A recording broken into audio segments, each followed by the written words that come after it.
தமிழ் சினிமாவில் பயோவார் பற்றின படங்கள் ரொம்பவும் குறைவாக தான் இருக்குது. 2006 வெளியான மறைந்த இயக்குனர் எஸ்பி ஜனநாதன் அவர்களுடைய 2008 கமல்ஹாசன் அவர்கள் எழுத்தில் இயக்குனர் KS ரவிக்குமார் அவர்களுடைய இயக்கத்தில் வெளியான தசாவதாரம்னு குறைவான படங்களையே சொல்லலாம். இந்த 2 படங்களுமே தரமான கதைகளை கொண்டிருந்தாலும் அதில் பேசப்பட்ட மற்ற அரசியலால் பயோவார் கான்செப்ட் கொஞ்சம் டைல்யூட் ஆகிருக்கும். ஆனால் 2011 இயக்குனர் AR முருகதாஸ் இயக்கத்தில் வெளியான 7ஆம் அறிவு ஒரு முழுமையான பயோவார் கான்செப்டாக உருவாகியிருக்கும். இதுலேயும் வரலாற்று பின்னணி, அட்வான்ஸ் சயின்ஸ் மாதிரியான விஷயங்கள் பேசப்பட்டு இருந்தாலும் படம் முழுக்க முழுக்க பயோவார் கான்செப்டை அற்புதமாக பேசியிருக்கும். தமிழ் சினிமாவில் பெரும்பாலும் ஹீரோ மற்றும் புரோட்டகனிஸ்ட் ஆகிய கதாபாத்திரங்கள் ஒரே ஆளாக தான் சித்தரிக்கப்பட்டிருக்கும். சுருக்கமாக சொல்லணும்னா ஹீரோனா கதாநாயகர், புரோட்டகனிஸ்ட்னா கதையின் நாயகர்.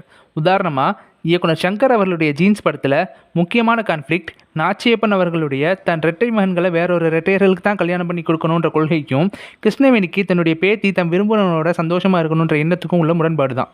இந்த 2 பேருக்கும் இடையில் ஒரு டூலாக பயன்படுறவங்க தான் இந்த படத்துடைய விச்சு மதுமிதா ஜோடி. ஸோ இந்த படத்துடைய ஹீரோ விச்சு கேரக்டராக இருந்தாலும் புரோட்டகனிஸ்ட் கண்டிப்பாக கிருஷ்ணவேணி கேரக்டர் தான்.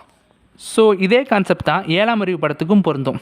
இந்த படத்துடைய கான்ஃப்ளிக்ட் DNA ரிசர்ச் மூலமாக போதி தர்மருடைய திறமைகளை வெளியில் கொண்டு வந்து அதை பொது நலனுக்காக பயன்படுத்த நினைக்கும் சுபாவுடைய எண்ணத்துக்கும், தன்னுடைய நாடு நல்லா இருக்கணுன்றதுக்காக மற்ற நாடு என்ன ஆனாலும் பரவாயில்ல அப்படின்ற ஒரு பரந்த சுயநலமுள்ள சைனாவுடைய ரெப்ரசன்டான டாங்லி கேரக்டருக்கும் இருக்கிற முரண்பாடு தான் கதையே.